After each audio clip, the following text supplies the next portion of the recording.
Mabiyayang buhay po mga kapamuso, welcome po sa devotion time natin sa ating prayer meeting. At dahil ngayon po ay Holy Week season, i-relate po natin sa Holy Week yung ating meditasyon bilang isang church. Ngayong Holy Week po inaalala po natin ang paghihirap po ng ating Panginoong Hesus, ang kanya pong kamatayan sa krus, at syempre po yung kanyang pagkabuhay na uli, na kanya pong dinaanan para tubusin po tayo sa ating mga kasalanan.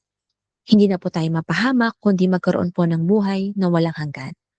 At ngayong Holy Week din po sa ating devotion, hindi lang po tayo mag-focus sa kwento ng sacrifice po ni Jesus Christ. This time po mag-focus po tayo sa kwento ng encounters ni Jesus Christ o yung pagtatagpo po niya sa iba't ibang mga tao. Samahan niyo po akong balikan ang Holy Week story, yung story po ng sacrifice ni Jesus, kung saan makikita po natin yung kanyang mga personal na encounter sa ilang mga tao na masasabi po nating may mga kahinaan. At mula po doon, makita po natin kung papaanong ang isang holy Jesus ay lumalapit din, umaabot din sa mga weak, mahihinang tulad nila, tulad ko po at tulad po natin. Kaya nga po ang title po ng ating Holy Week devotion ay isa, dalawa, tatlo, Holy Week, when the holy meets the weak. Tayo po ay manalangin. Ama sa langit, sa pangalan aming Panginoong Yesus, kami po ay nagpupurit nagpapasalamat dahil sa sobrang pagmamahal niyo po sa amin, kayo po ay namatay kahit kami po ay makasalanan pa. Salamat po, Panginoon. Buksan niyo po ang aming isip at puso upang mapahalagahan ng aming mga kaluluwa ang katotohanan na kayo po kahit banal ay lumalapit at umaabot po sa mga tulad ko po, tulad naming mga mahihinari. Hindi lang po noon, kahit po hanggang ngayon. Salamat po in Jesus' name. Amen. Amen. Yan po. Para po mga kapamuso, magsimula po tayo sa ating Holy Week story sa gabi kung saan nagbago ang lahat. Yan. Nang inaresto po si Jesus. Nai-imagine niyo ba? Can you imagine po, no? Sigurado po yung gabi na yan po ay puno ng tensyon. At sa gabi po na yan, nagtagpo po si Jesus Christ at yung unang karakter po natin na masasabi po nating may kahinaan. Alam ko po, alam niyo na po kung sino yung una. Ayan, di ba po sa picture? Tama po, si Judas. So number 1 po, when Jesus meets Judas. Ano po yung kahinaan ni Judas? Weak in hidden sin. Yung gabi po, na tinraidor po ni Judas si Jesus, yan po ay hindi po isang beses na pagkataksil lamang. Bago pa po ibenta ni Judas si Jesus Christ, meron na pong itinatagong kasalanan si Judas sa kanyang puso. Yun po ay ang pag-ibig sa salapi. Pag-ibig sa pera. Ang silip po nito ay sa kwento po ni Mary. Kung maalala niyo po, si Mary nagbuhos po siya ng pabango, mamahaling pabango sa paanan ni Jesus at pinunasan niyo po ito ng kanyang buhok. Ito po ay offering niya kay Jesus. Ito po ay worship niya kay Jesus. Pero sa napakagandang tagpo po na yan, nag-comment po itong si Judas sa John 12. Sabi po doon ni Judas, sayang naman yung pabango, mamahalin yan. Sana itinulong na lang sa may hirap. Kung tutuusin po, ang ganda pakinggan kasi parang wow, concern sa mahirap. Pero tignan po natin yung nakatagong kasalanan dito ni Judas. Basa po ang John 12 verse 6.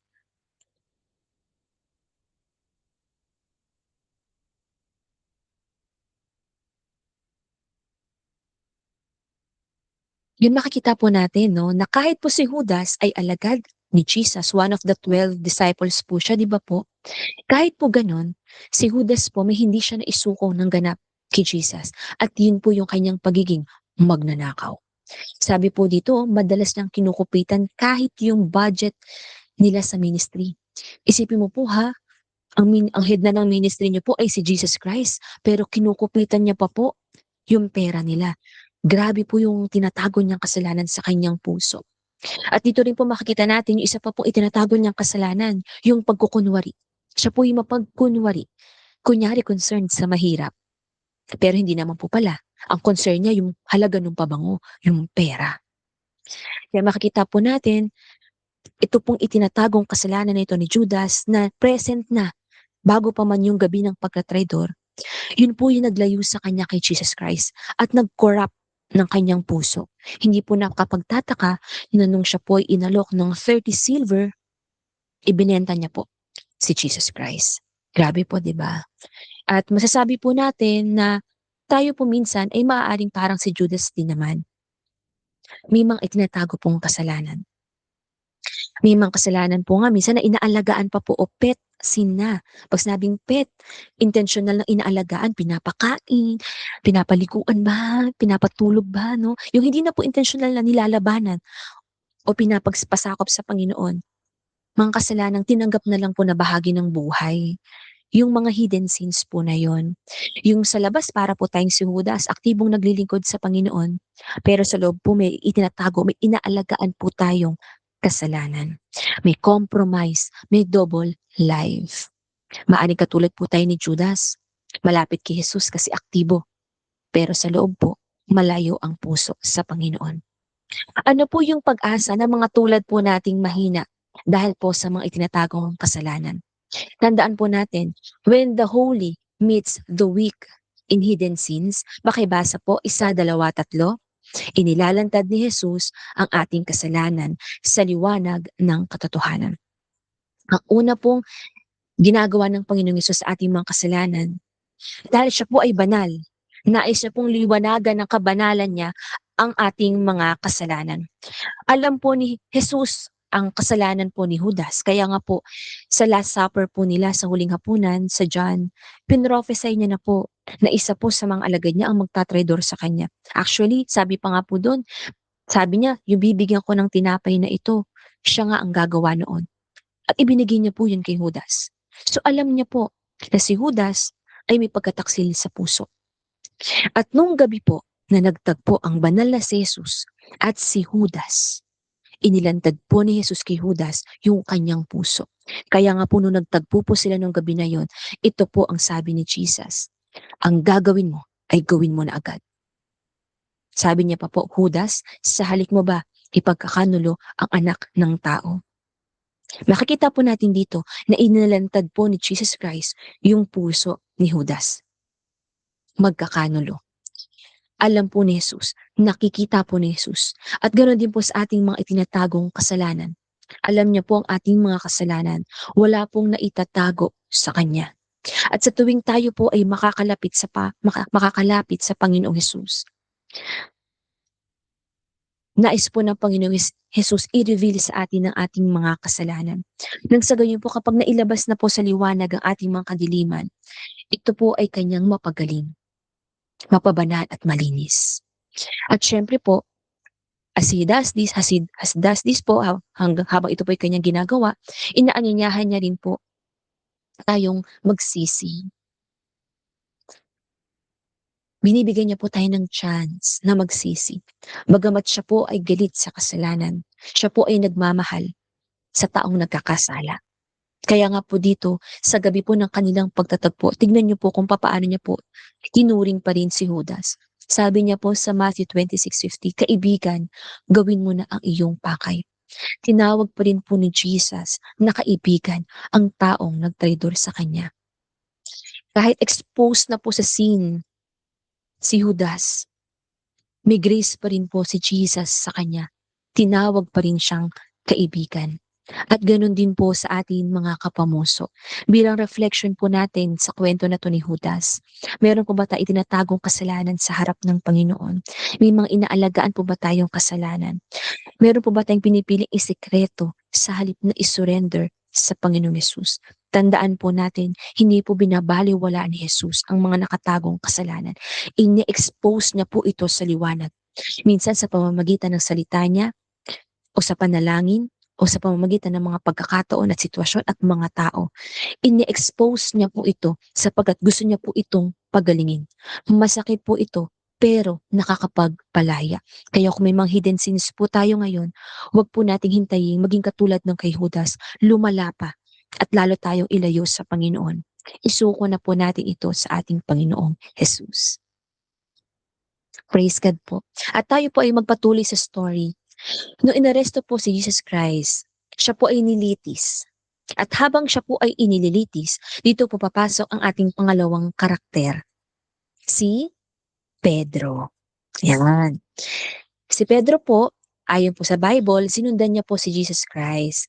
Pero hanggang sa malayo lang. Ano po? At alam po natin na kahit si Pedro parang matapang kasi sumunod kay Jesus Christ, pero dito po nasaksihan natin sa salita ng Panginoon yung kahinaan po ni Pedro when Jesus meets Peter. At saan po naging mahina si Peter? Weak in fear. Ang kahinaan niya po ay yung kanyang takot. Ano po? Ang kahinaan niya po hindi betrayal na katulad nung kay Judas, pero ang kahinaan niya po ay yung kanyang naging takot. Kung maalala po natin sa storya, 3 beses po ikinaila niya po si Jesus Christ, nakakilala niya. Di ba po? Isipin niyo po, no, alagad ni Jesus Christ, isa sa mga beshi-beshi ni Jesus Christ. Pero nung naipit, at may nagsabi, "Hoy, di ba kakilala ka ni Jesus?" Ang sabi niya, "Hindi ko siya kilala. Hindi ko kilala ang tao na yan." At ngayon po, kailan po uli sila nagtagpo? Nasaan po yung pagkatagpo nila dito ni Jesus Christ? No po? Pagkatapos po ng ikatlong pagtanggi ni Pedro kay Jesus, tumilaok ang manok. At doon po nangyari ang isa sa mga pinakamalalim nilang encounter. Sabi po sa Lucas 22:61, lumingon ng Panginoon at tumingin kay Pedro. Nagtagpo po ang mga mata ng banal na si Jesus at ng mahinang si Pedro. Wala pong salita, wala pong paliwanag. Pero sa isang tingin lang po ni Jesus sa kanya, naalala po ni Pedro ang sinabi sa kanya ni Jesus. Sabi po sa second part ng verse, naalala ni Pedro ang sinabi ng Panginoon, bago tumilaok ang manok sa araw na ito, ay 3 beses mo akong ikakaila. Sa pagtatagpo po na yon nila, ni Jesus, naalala niya po yung warning sa kanya ni Jesus Christ. At nakakalungkot man, bumagsak po siya. Sabi po sa Lucas 22:62, pagkatapos daw po noon, siya'y lumabas at umiyak ng mapait. Hindi po dahil sa nahuli siya ni Jesus Christ siguro, no? Pero dahil na-realize niya po yung grabing ginawa niya kay Jesus. Pero maganda po, alam po natin, hindi po natapos dito yung kwento ni Pedro. Kasi siya po ay nakabangon. Pagkatapos pong mabuhay muli ni Jesus Christ, nakakatuwa po. Kasi pinakita po sa accounts ng Bible na si Pedro po ay nakabangon. Kasi nung nabuhay po uli si Jesus Christ, isa po si Pedro sa mga una pong alagad na nakasama pa po ni Jesus. Sabi pa nga po dito sa Lucas 24:34, ang Panginoon ay tunay na muling nabuhay at nagpakita kay Simon. Simon po yung lumang pangalan, di ba po, ni Pedro. Dito po makikita po natin na andiyan pa rin si Pedro, hindi katulad po ni Judas. Nung nabuhay muli si Jesus, wala na si Judas, nagpakamatay na. Pero nabuhay po muli si Jesus, nakita niya pa po si Pedro at nagpakita talaga siya na intentional dito. Isa po si Pedro sa mga unang alagad na nakakita sa muling binuhay na si Jesus Christ. Nakakatawa pong isipin na ang isang mahinang bumagsak sa takot ay nakabalik po sa Panginoon. Yung 3 ulit po na nagkaila sa Panginoong Jesus. After the resurrection, tinanong po siya ni Jesus Christ sa 3 ulit din, mahal mo ba ako? At 3 ulit sinagot din po ito ni Pedro ng oo. At 3 ulit sinabi po sa kanya ng Panginoong Jesus, pakainin mo ang aking mga tupa. Dito po natin makakita, may restoration. Nakabalik po si Pedro. Kasi muli niya pong na-confess ang kanyang love kay Jesus. At muli po siyang pinagkatiwalaan ni Jesus ng tawag na mag-alaga ng mga tupa. At alam po natin, the rest is history. Kahit wala na po si Jesus Christ, bumalik na siya sa langit. Si Pedro, nagpatuloy po sa kanyang misyon at naging greatest evangelist ng mga Hudyo nung panahon na yon. Tayo po ay parang si Pedro rin naman po. Minsan di naman po tayo traidor o nagtatago ng mga matitinding mga kasalanan. May mga takot lang po talaga tayo. Pwede pong takot po tayo mag-stand for Jesus. Maring takot po tayo mag-judge. Takot po tayo mag-fail. Takot po tayo sa responsibility ng pagsunod kay Jesus. Takot po tayo sa mga sacrifices and challenges na pwede po nating gawin kung tayo po ay susunod kay Jesus. Takot po tayo magbigay kasi baka tayo maubusan. May mga takot po tayo na nagiging dahilan po. Kaya naitatanggi po natin si Jesus Christ sa ating mga actions, decisions, at sa buhay po natin. Tandaan po natin mga kapamuso, when the holy meets the weak in fears tulad ni Pedro at tulad ko po, isa, dalawa, tatlo, nakakita ni Jesus ang ating kahinaan bago pa ito mangyari. Ay, sorry po, tinagalog ko na, pasensya na po kayo. Sorry, akin. Okay. Tandaan po natin mga kapamuso, nakakita po ni Jesus ang ating mga kahinaan bago pa po ito mangyari. At hindi po ito invalid sa kanya. Kasi nga po 'di ba si Pedro nga po, hindi niya naman dineny si Pedro, kahit alam niyang ide-deny siya ni Pedro. Gano'n din naman po tayo, minahal na tayo ni Jesus Christ kahit alam niya po na tayo may mga kahinaan. At siyempre po, number 2, kahit nag-fail tayo, hinahanap niya tayo para i-restore. Tandaan po natin, si Jesus Christ po, pinili niya magpakita kay Pedro. Kung di po ako nagkakamali, si Pedro po ang unang lalaki na nakakita po sa resurrected na Jesus Christ. Imagine yung grace. Yung tatlong ulit na nag-deny, piniling pakitaan ng Panginoong Hesus. Binalikan, isa sa mga unang binalikan ng Panginoong Hesus. Ganon din po tayo. Kahit po may mga failures and weaknesses po tayo, wag po nating kakalimutan at pagdududahan na tayo po'y hahanapin ng Panginoong Hesus para po i-restore. Kaya nga mga kapamuso, saan po tayo may takot ngayon? Saan po tayo natatakot ipakita si Jesus Christ ngayon? Saan po tayo nakakaramdam na tayo ay failure sa harapan ng Panginoon? Tandaan po natin, hindi pa po tapos ang story po natin. Yung parehong Jesus po na tumingin kay Pedro sa gitna ng kanyang denial. Si Jesus Christ din po ay patuloy na titingin sa atin at i-restore po tayo kahit sa ating mga kahinaan. Praise the Lord. Magpatuloy po tayo sa ating kwento. Pagkatapos pong pahirapan si Jesus Christ, siya po ay pinapasan ng krus.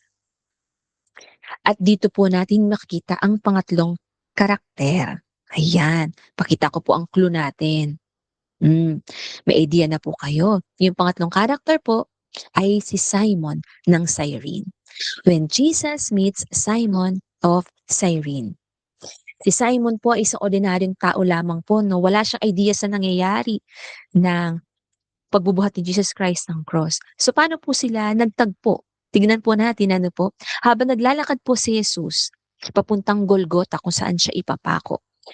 Habang siya po ay hirap na hirap, buhatin ng krus, sugatan, bumabagsak. Dito po sila nagtagpo ni Simon. Sabi po sa Lucas 23:26, nasalubong nila sa daan si Simon na taga Cyrene, na noon ay galing sa bukid. Wow! Kalain niyo po yun ano? When Jesus met Simon, hindi po yung planado ni Simon. Sabi kagagaling niya nga lang sa bukid. Imagine niyo po, napadaan lang po doon si Simon. Pero paano po siya naging weak in burden? Kasi po, hindi po siya naging weak ayon doon sa kwento natin, hindi po siya weak dahil sa kasalanan, hindi rin po dahil sa takot, pero naging weak po siya dahil sa bigat na pinasan niya na hindi naman niya hiniling. Napadaan lang siya doon pero bigla siya nagbuhat ng burden, bigla siyang nagkaroon ng responsibilidad, bigla siyang nagpasa ng krus na hindi naman po kanya. Sabi nga po sa Lucas 23:26, dinakip nila ito at sapilitan nilang ipinapasan sa kanya ang krus. Isipin niyo po no, dinakip na, pinilit lang siyang magbuhat ng krus. Hindi niya po planado, hindi niya po choice. Siguro naisip niya po, bakit ako? Bakit ngayon? Bakit ito? Pinilit lang po siya.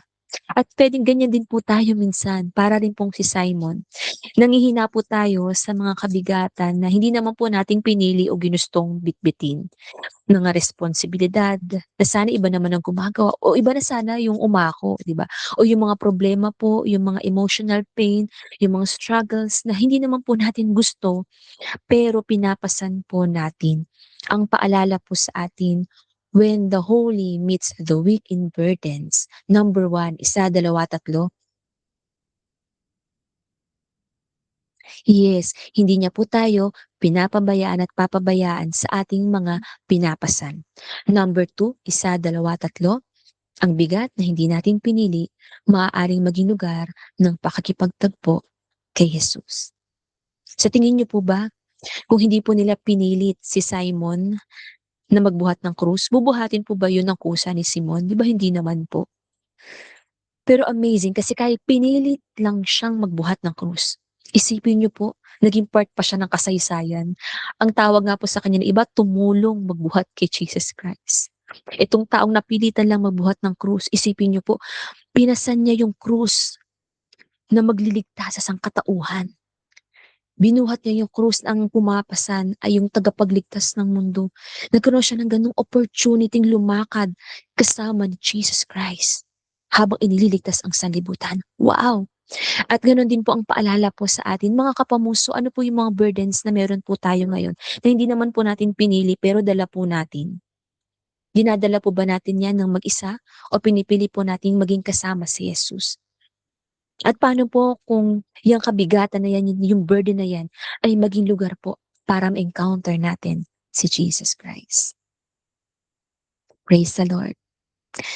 Tayo po ay magpatuloy sa huli po nating meditation. Pagkatapos pong ipako ni Jesus Christ sa krus, alam po natin na meron po siyang mga nakasama o nakasabay maipako. Sa kanyang kanan at sa kanyang kaliwa ay meron pong dalawang magnanakaw. At alam po natin sa story, yung isa po ay nanatiling nilalait siya, pero yung isa po nakita natin nagsisi. At dito po papasok yung huling encounter po natin sa meditation na ito. When Jesus meets the repentant thief. Nang makilala po o makatagpo ni Jesus ang nagsisising magnanakaw. Masasabi po natin na ang magnanakaw ni ito, during ng pagkatagpong ito, ay weak in brokenness. Wasak po ang kanyang buhay. Kaya nga po siya nasa cross eh. Kasi ibig sabihin po, ang tindi ng pagnanakaw na nagawa niya. To the point na ang sentence ay death. Isipin niyo po yun, pinako sa krus. Sa time po nila, yung sa Roman culture po, ang pagpapako sa krus, ang parusa sa pinakamalalang kasalanan. At ano po kayong uri ng pagnanakaw yung ginawa nitong tao na to, na kinailangan niya mamatay dahil doon. Wala na po siyang pag-asa, kaya nga siya ay pinatay na. At alam po natin, sabi po sa Lucas, inamin niya po na siya po ay makasalanan. Inamin niya, sabi niya nga dun sa kanyang kasama, tayo deserve natin na mapako. Pero tong tao na to na si Jesus, wala siyang kasalanan. Nakita po natin broken po itong tao na 'to, inaamin niya po hindi niya na kayang ayusin ang kanyang sarili at umaasa na lang po siya sa awa ng Panginoon. Kaya nga po sabi niya po sa Lucas 23:39 verse 42, sinabi niya kay Jesus, "Panginoon, alalahanin mo ako kapag ikaw ay nasa paghahari mo na." Ito pong magnanakaw na ito ay nasa dulo na po ng kanyang buhay. Ilang sandali na lang po mamamatay na siya dahil nakapako na po siya sa krus. Pero dun po, sa huling yugto ng kanyang buhay, sa hangganan niya po, kinatagpo siya ng Panginoong Hesus. At bago po magwakas ang buhay niya, na dapat sa impyerno na siya mapupunta, natanggap niya po ang walang hanggang buhay. Sabi po sa Lucas 23, sumagot si Jesus, sinasabi ko sa iyo, isasama kita ngayon sa paraiso. Dito po maari po nating maranasan itong same grace po na ito. Dahil minsan tayo rin po ay parang magnanakaw na ito. Pakiramdam po natin siguro sa ilang parts ng ating buhay, nasa point din po tayo na nasa hangganan na po tayo. Pakiramdam po natin masyado na tayong malayo para maabot ng Panginoon. Masyado na pong makasalanan para mapatawad pa. Masyado ng mahina para magbago pa. Masyado ng nasa ilalim o nababaon para makabangon pa. Siguro may mga times po na nag-resign na tayo, sumuko na po tayo. Puno na po tayo ng guilt, sira ng mga plano natin, at maaaring wala na po tayong pag-asa. Pero tandaan po natin, yung Panginoong Hesus na kinatagpo itong broken na magnanakaw na ito, siya din po ang Panginoong Hesus na handa pong tumanggap at umabot sa atin. When the holy meets the weak in brokenness, tandaan po natin, isa, dalawa, tatlo, nakakita ni Jesus ang pusong broken at humihingi ng awa. Tandaan po natin, hindi po bulag si Jesus sa ating mga pagsamo. Nakakita po tayo ni Jesus Christ. At ang broken na lumalapit kay Jesus ay hindi niya itinataboy. Gano'n po ang ginawa niya nung na-encounter niya po ang broken na magnanakaw na ito. Kahit buzzer-beater nga po 'no, kumbaga nasa papatay na, eh, paimpyerno na, eh, pero kinatagpo po ni Jesus Christ. Tayo rin po mga kapamuso ay pinapangakuan ng ganitong pangako. Kaya po ba, reflect lang po tayo, feeling po ba natin masyado na po tayong failure sa harap ng Panginoon? May mga parts po ba ng buhay natin na hindi na po natin napapaniwalaang puwede pang magbago? Kung pakiramdam po natin, tayo po ay mga brokenness, wala na po tayong maipagmamalaki, wala na po tayong lakas, hindi na po tayo makakabili. Tandaan po natin, hindi pa po tapos ang storya natin. Hangga't tayo po ay nabubuhay pa, tandaan po natin, ang Panginoong Hesus po, kaya pa po tayong abutin. Ang parehong Hesus po na nagbigay pag-asa sa isang broken na makasalanang nasa huling pagkakataon na, tayo din naman po, nakikita niya po, tinitignan niya ang ating mga kakulangan at pagkawasak. At mula po doon, handa po siya tayong katagpuin at bigyan ng bagong buhay. Kaya sa ating pagkatapos po mga kapamuso, sa conclusion po na ating devotion, tandaan po natin na sa bawat kwento po ng kahinaan, kagaya po nung sa mga nakita po natin, naroon din po ang kwento ng biyaya ng ating Panginoong Hesus. Na sa lahat po ng ating mga pinagdadaanan, na mga kahinaan, ito po ay pagkakataon na mas maramdaman po natin na ang Panginoon mas malapit sa atin. Kaya nga po, tandaan natin at iglara na ang Holy Jesus po natin, sa tuwing kinakatagpo niya po tayo sa ating mga kahinaan, hindi po doon nagtatapos ang ating kwento. Sa halip doon pa lang po nagsisimula ang tunay na pagbabago. Yung lakas po na hindi galing sa atin, kung hindi dahil sa Kanya. Kaya nga po sa season na ito po at sa bawat season po ng buhay po natin, huwag po natin kalimutan, walang sobrang broken na hindi kayang abutin, buuin, at baguhin ng banal na Panginoong Hesus. Tayo pong lahat ay manalangin.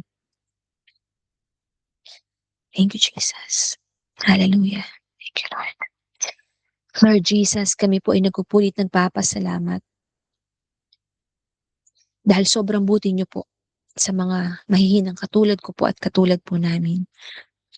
Salamat po, Panginoong Hesus, dahil sa mga sandaling ito, ipinapaalala mo po sa amin na kahit ikaw po ay banal, Panginoong Hesus, wini-welcome mo po ako, kami, kahit ang dala po namin ay aming mga kahinaan at kasalanan, Panginoon.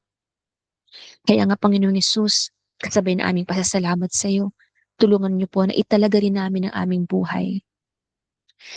Na hangga't kami po ay nabubuhay, Panginoon, sisikapin po namin na magtiwala sa iyo, magpalinis sa iyo, kumuha ng lakas sa iyo, at pagharian mo po, Panginoong Hesus, na yung kabanalan mo po ang maghari sa aming buhay.